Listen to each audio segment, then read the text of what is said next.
My name is Tayla McCurdy, and on camera with me today is Gert, and we are here at Pridelands Conservancy, which is part of Baluli Game Reserve as well as the Greater Kruger National Park. We have got quite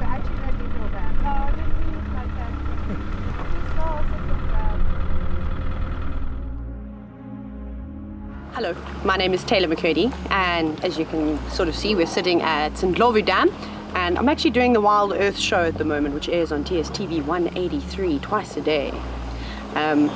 That's a little, go and watch it. Anyways, so we're just taking a bit of a break at the moment. I'm sure you can see the elephants that are, or hear the elephants that are swimming behind me.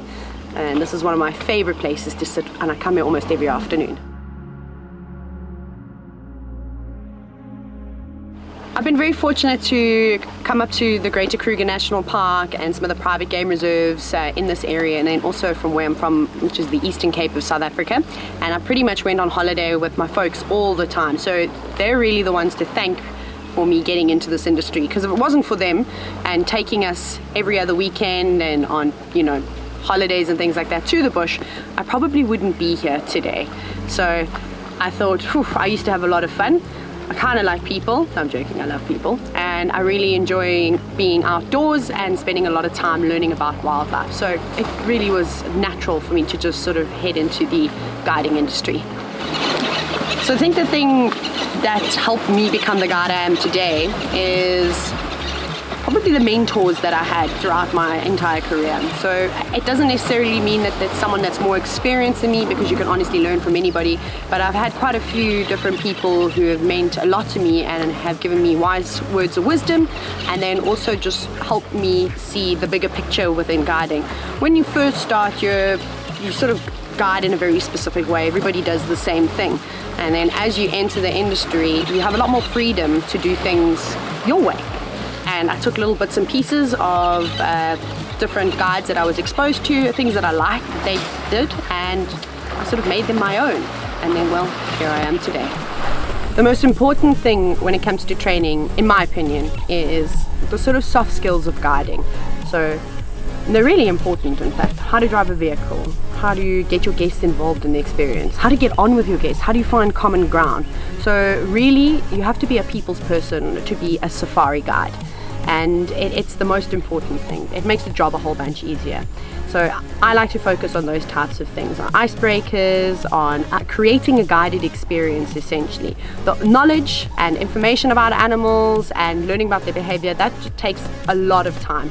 Even myself and even some of the guides who have been in the industry for 30 or 40 years will sit and say that they don't know everything yet, that we only know a little bit.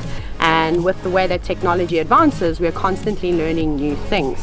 So I also like to use the internet a lot with all the amazing research articles. I love books, they're great, but a lot of them were written 15, 20 years ago. And I want to make sure that the guides that I am training are current, they're up to date with the latest information and the latest research that's going on. I've always wanted to become a trainer or an instructor.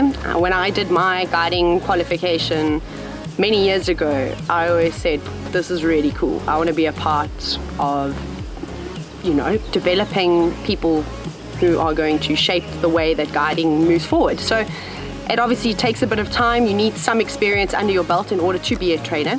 And the first opportunity that I had to do it, I kind of jumped at it. Traditionally, I have trained guides before, but they're already established safari guides, and then focusing on the soft skills that I was talking about before.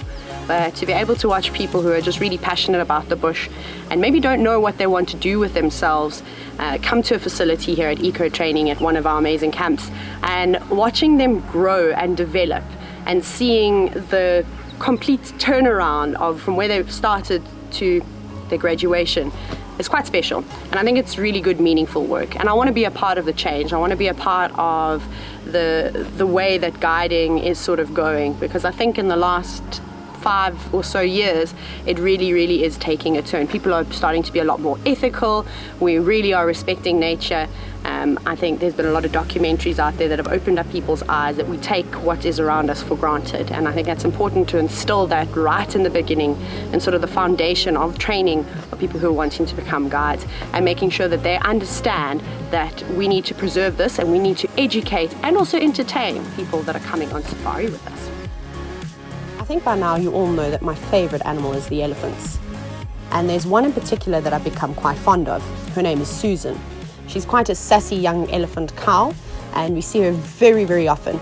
Now, she showed some interesting behaviors. Some would say that they were aggressive behaviors, but she never ever did anything. She kind of didn't follow through. I suspect that she might have been going through her first estrus cycle, which typically happens between the ages of 10 and about 14. So she's somewhere in between there. And it's quite comical.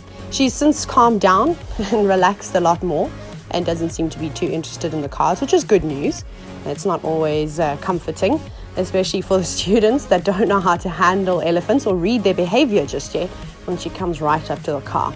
Anyways, I find myself constantly talking to her, and then she doesn't get up to too much nonsense. But with Susan, you do have to keep a close eye on her. Don't touch the car. Susan. If you'd like to see more of the elephants here at Pridelands and at EcoTraining, all you have to do is click the subscribe button and catch more of our videos.